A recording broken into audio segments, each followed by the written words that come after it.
Здравствуйте, дорогие друзья! Мы с вами находимся в Национальном музее Удмуртской Республики имени Кузибая-Герда. В моих руках два представителя черепах, которые у нас в нашей экспозиции заменяют всеми любимых динозавров. Мезозойские чудовища, к сожалению, на территории Удмуртии их остатки не найдены. Но вот все мечтают их увидеть. И чтобы не было большого разочарования, приходится использовать вот этих замечательных друзей природы. Это красноухая американская черепаха, а это европейская болотная черепаха.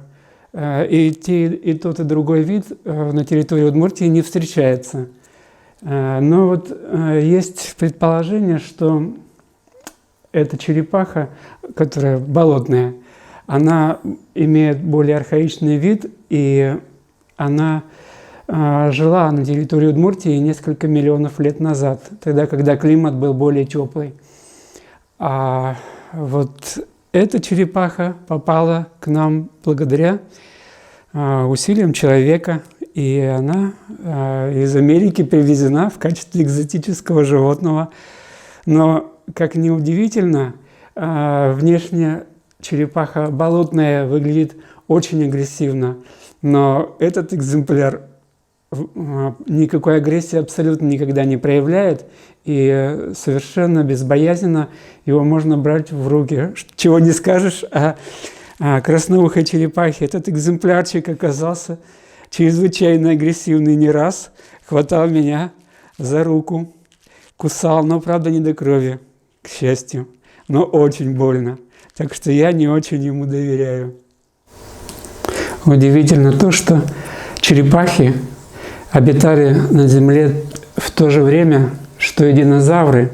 И несмотря на все трудности, на все катастрофы, которые произошли в истории Земли, они умудрились сохраниться и выжить, и дать разнообразное потомство, и радуют сейчас нас своим присутствием на Земле. В нашем живом уголке есть еще одно замечательное животное – африканская шпорцевая лягушка. Это животное также не встречается на территории Удмуртии, но помогает нам узнать о том, как ведут себя земноводные, может быть, даже в какой-то степени и в естественных условиях. Шпорцевая лягушка замечательна тем, что сохранила черты древних предков. Даже у взрослой лягушки сохранились рыбьи признаки, остатки боковой линии по бокам тела. И она пользуется ими так же, как и пользовались ее предки, рыбоподобные существа. То есть она ориентируется с помощью боковой линии под водой и находит себе, возможно, пропитание благодаря этому органу.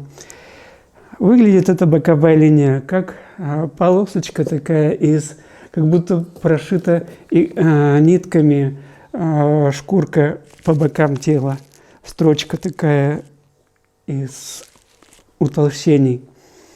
И вот она сейчас активно ищет какое-нибудь угощение.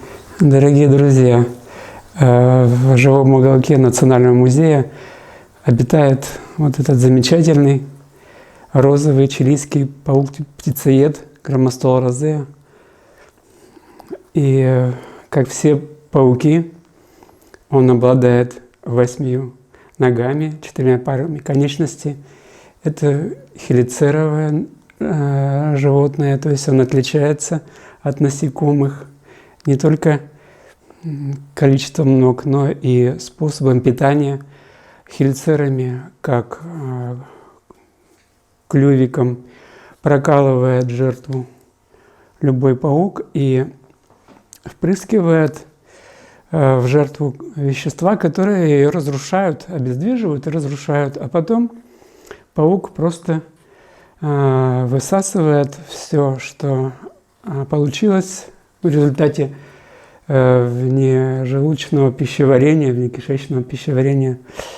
Вот уже готовые питательные вещества. Ну и усваивает их.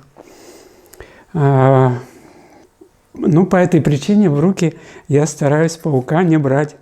Возможно, что он так же, как и свою жертву, попробует меня прокусить и потом съесть. В отличие от многих других пауков, этот паук живет очень долго. Надо сказать, что это самка, и именно самки живут дольше. Порядка 30 лет. Надеюсь, что он будет радовать нас все это время. Чтобы прокормить нашего паука-птицееда, приходится держать таких животных, которые ему годятся в пищу. Один из видов, который для этого подходит, таракан мадагаскарский, гигантский, лесной, живет в природе, в лесной подстилке на острове Мадагаскар. Но прекрасно обитает и в живых уголках, и развивается, вырастает вот таких вот замечательных, огромных насекомых. Сам по себе таракан тоже представляет для нас интерес, потому что если заглядывать далеко в прошлое, на 350 миллионов лет назад, в палеозойскую эру, то эти насекомые были среди насекомых преобладающими, и, возможно, подобные тараканы господствовали в лесах палеозоя, будущей территории Удмуртии, и тоже служили кому-то пищей. Они, вот эти тараканы мадагаскарские, всю жизнь бескрылые, не только личинки, но и взрослые, не лишенные крыльев. И поэтому как раз в большей степени напоминают первых насекомых, первично бескрылых, у которых крыльев не было еще даже, и, может быть, даже они не мечтали об этом.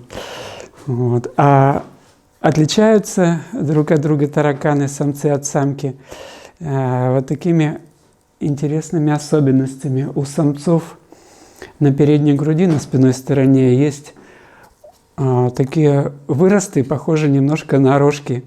И этими рожками самцы друг с другом бодаются и завоевывают симпатию самок. Одни из самых больших тараканов, живущих сейчас на Земле, являются вот эти вот так называемые архимандриты. И они обитают в дикой природе, в тропических лесах Коста-Рики. И так же, как и мадагаскарские тараканы, легко содержатся в неволе, в живых уголках, и также могут быть использованы в качестве пищи для многих других обитателей живых уголков, в том числе и для пауков-птицеедов. Костариканские тараканы, в отличие от мадагаскаров, обладают крыльями, и они этими крыльями тоже пользуются, но не для полета, а они выполняют роль, такую, если маскируют тараканов в лесной подстилке, если хищник пытается их найти, то очень легко может перепутать это насекомое с сухими листочками, которые лежат под пологом леса, в лесной подстилке. Но еще эти крылья тараканы используют, опять-таки, для того, чтобы бороться за симпатию самок. Самцы сражаются, растопыривая крылья. Ну и вы видели, если таракан оказывается в неудобном положении на спинке, то он может крыльями оттолкнуться от земли и перевернуться обратно брюшком вниз, занять более удобное для себя положение. И если хищник нападает в тот момент, когда таракан находится где-то над землей, на ветках деревьев или на кустарнике, то эти крылья помогут ему при падении с ветки изменить траекторию падения и оказаться тоже в непредсказуемом месте, там, где преследующий хищник не сможет его обнаружить. В музейном живом уголке есть еще один замечательный обитатель. Это анамский палочник, представитель отряда привидениевых, обитающий в дикой природе в тропических лесах Вьетнама. Так что если спросят, есть ли на Земле привидения, то они есть.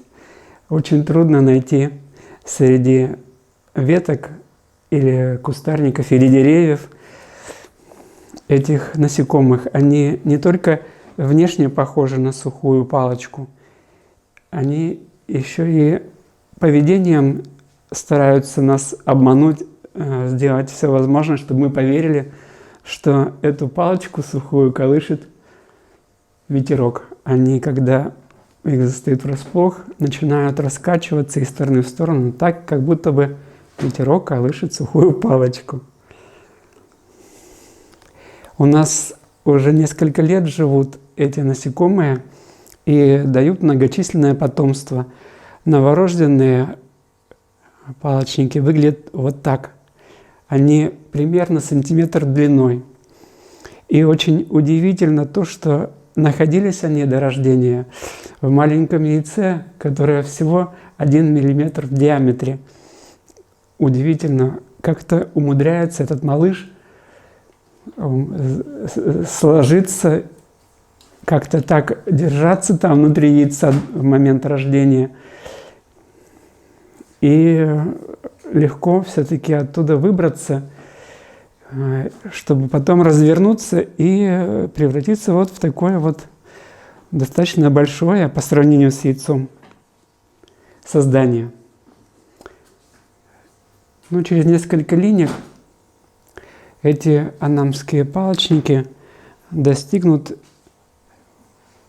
длины несколько сантиметров примерно, 7-8 сантиметров длиной. Ну, может быть, даже отдельные экземплярчики будут вместе с лапками 10 сантиметров длиной. Я на это надеюсь. Спасибо за внимание.